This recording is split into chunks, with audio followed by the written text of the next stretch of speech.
Ƙungiyoyin gida da na ƙasa da ƙasa na daɗa yin azamar yaƙi da cin zarafin jinsi, kare haƙƙoƙin iyaye mata da ƙananan yara da kuma ba wa iyaye mata damar shiga a dama da su a dukkanin ɓangarorin jagoranci. Haɗakar gwamnatin ƙasar Canada, gwamnatin jihar Borno da kuma Majalisar Harkokin Iyaye Mata ta Duniya sun gudanar da taron masu wuƙa da nama da manufar haɗa ƙarfi da ƙarfe don ganin an sakarwa iyaye mata mara don su samu damar taka rawar gaban hantsi.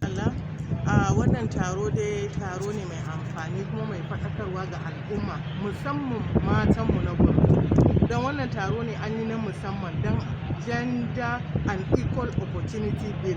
Amma in aka ce gender yawancin mutane za su ga kamar so ake a kifi da mata ko kuma a basu wani 'yanci hakoki wanda ba addini ko al'ada ta nutsu da shi ba, amma ba haka bane.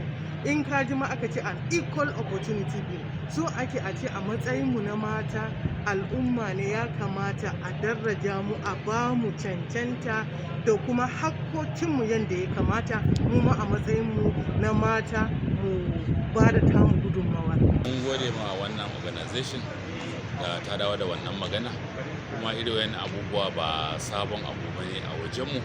Duk abin da ba zai shafi addini mu ba kuma al'adar mu ba za a karbe ta. Muna goyon baya.